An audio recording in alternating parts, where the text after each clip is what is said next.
Good morning. Good morning everyone. आप सभी का स्वागत है।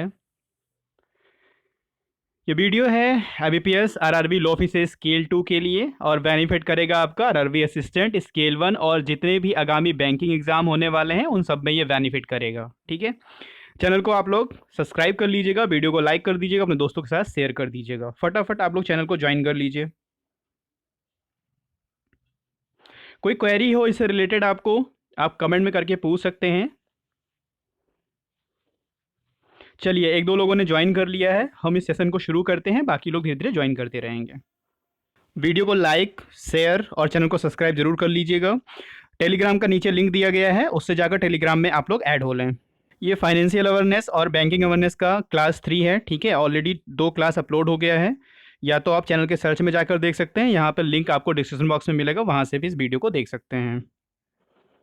आज है 27 फरवरी। ठीक है, 27 फरवरी है आज, और आपके एग्जाम के लिए कितने दिन बचे हैं? 6 मंथ 24 डेज। 6 मंथ 24 डेज बचे हैं आपके एग्जाम के प्रिपरेशन के लिए।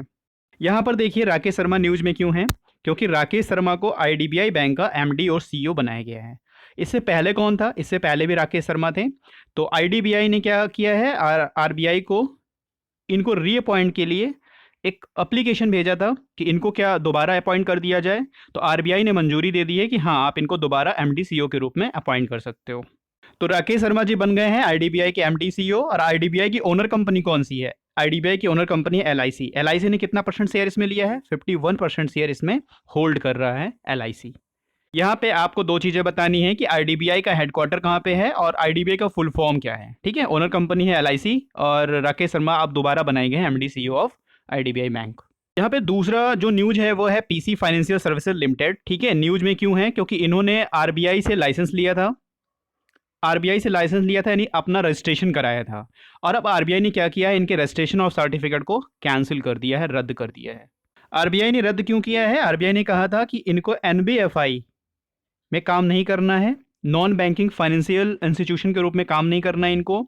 इन्होंने KYC का भी उल्लंघन किया है और इन्होंने अनअधिकृत लेन देन किया है। ठीक है, तो इस वजह से RBI ने इनको वार्न किया था और ये नहीं माने थे PC फाइनेंशियल सर्विसेज लिमिटेड, तो इसलिए उनको रजिस्ट्रेशन ऑफ सर्टिफिकेट, उनका जो रजिस्ट्रेशन ऑफ सर्टिफिकेट था वो कैंसिल करना पड़ा RBI को।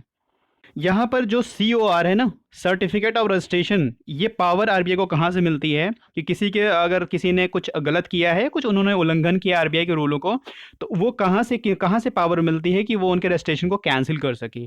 तो RBI एक्ट है 1934, ये आपके प्रोफेशनल नॉलेज के लिए इंपॉर्टेंट है। RBI एक्ट है 1934 और इसका सेक्शन जो है 45, सेक्शन 45IA सब सेक्शन 6, इससे इनको पावर मिलती है RBI को, किसी के COR को कैंसिल कर सकते हैं अगर उन्होंने कुछ RBI के नियमों का उल्लंघन किया है या उन्होंने कुछ अनअधिकृत लेन देन किया है या KYC के नियमों का पालन नहीं किया है, तो उनके COR को RBI एक्ट 1934 की सेक्शन 45IA सब सेक्शन 6 के द्वारा उनके COR को कैंसिल कर सकता है। अच्छा, ये पहले भी थोड़ा डिस्प्यूट में रहे हैं। क्यों डिस्प्यूट में रहे हैं? कि जो फेमा है हमारा, ठीक है, फेमा का पूरा नाम बताइए। फेमा से भी क्वेश्चन आपके प्रोफेशनल में पूछे जाते हैं। फेमा का है एक्ट 99।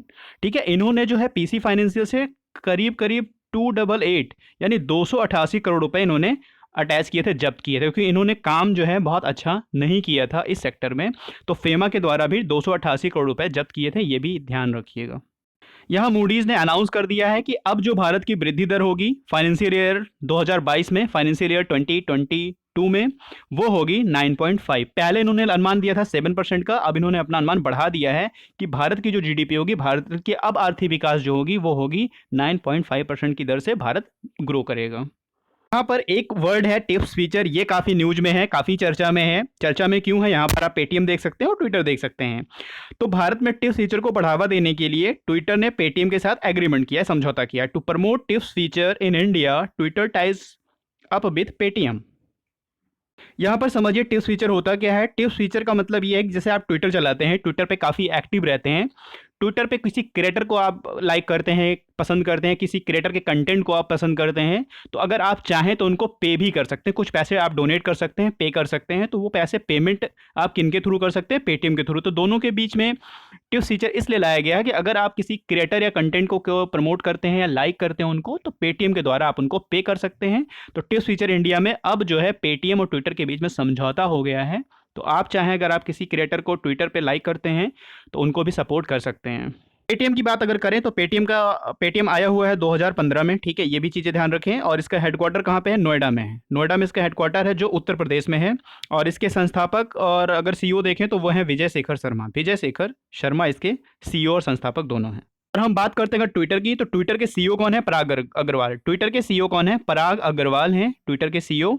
और इसका हेडक्वार्टर कहाँ है? सैन फ्रांसिस्को में है, जो यूएसए में पड़ता है। और ट्विटर कब आया है? 2006 में। तो 2015 में आया है पेटीएम और 2006 में आया है ट्विटर। तो ये हो गया टिप्स फीचर। भारत में बढ़ावा देने के लिए दोनों ने एक दूसरे के साथ एग्रीमेंट किया है। यहाँ पर एक प्रोग्राम है जो न्यूज में है, एमएसएमई कंज्यूमर एजुकेशन प्रोग्राम, ठीक है। एमएसएमई उपभोक्ता शिक्षा कार्यक्रम, MSME micro small medium enterprises से रिलेटेड जो भी कंज्यूमर एजुकेशन है उनके लिए दो लोगों ने एक साथ टाई अप किया है, ट्रांस यूनियन सिविल ने और फिक्की। इन दोनों ने एक दूसरे के साथ टाई अप किया है कि इसके बारे में ये अवेयरनेस फैलाएंगे। Ties up with the FICCI कौन ने किया है? ट्रांस सिविल ने किया है। इन दोनों ने मिलकर किया है कि इनके बीच में अवेयरनेस फैलाएंगे। यहाँ पर हुरन इंडिया वेल्थ रिपोर्ट 2021 आया हुआ है। यहाँ पर कितने करोड़ परिवार जो है भारत में अमीर हैं, इस तरह की एक रिपोर्ट आई है। इस रिपोर्ट में आप देख सकते हैं कि जो हमारा प्रीवियस ईयर था, पहले का जो वर्ष था, उसमें जो रिपोर्ट आई थी और इस वर्ष की जो रिपोर्ट है उसमें कितने परसेंट जो रिचर्ड पर्सन है, जो काफ़ी धनी पर्सन है, उनमें वृद्धि हुई है। तो पिछले वर्ष की तुलना में इस बार जो है 11% धनी लोगों की वृद्धि हुई है।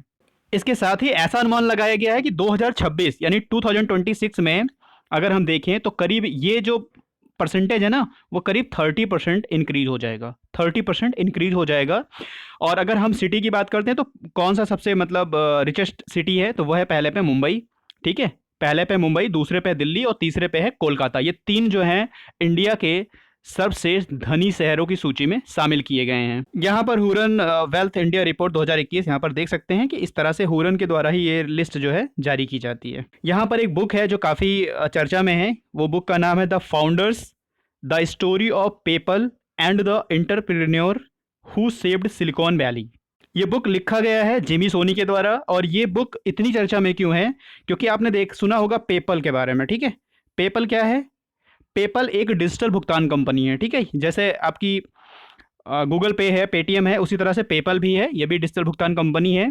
तो जो पेपल के फाउंडर है ना, उन्हीं पे ये रिलेटेड स्टोरी पूरी है कि पेपल के फाउंडर ने कैसे इस चीज़ों को बनाया या कैसे उनका था, उन्हीं के ऊपर पूरा बेस्ड है।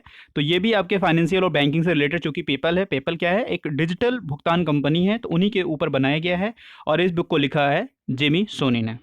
जिमी सोनी के द्वारा लिखी गई बुक जो है उसमें यह भी बताया गया कि जो इसके फाउंडर्स हैं उन्होंने सिलिकॉन वैली को कैसे बचाया है, कैसे सेव किया है। तो इसके बारे में भी थोड़ी प्रकाश डालती है ये बुक पेपल के जो फाउंडर हैं उन पर। बताइए कि जो पेपल के फाउंडर हैं वो कौन है और जो सिलिकॉन वैली है ये किस प्लेस पर है। तो दोनों का आंसर आप सर्च करके कमेंट बॉक्स में करिए। आप भी चीज़ों को सर्च करेंगे तो एक दो चीज़ें आपको भी जानने को मिलेंगी। तो आज के वीडियो में बस इतना ही। मिलता है नेक्स्ट वीडियो में। God bless you to all. Thank you for watching. Video को लाइक कर दीजिएगा, अपने दोस्तों के साथ शेयर कर दीजिएगा। और अगर आज आप चैनल पे नए हैं तो चैनल को सब्सक्राइब जरूर करिएगा।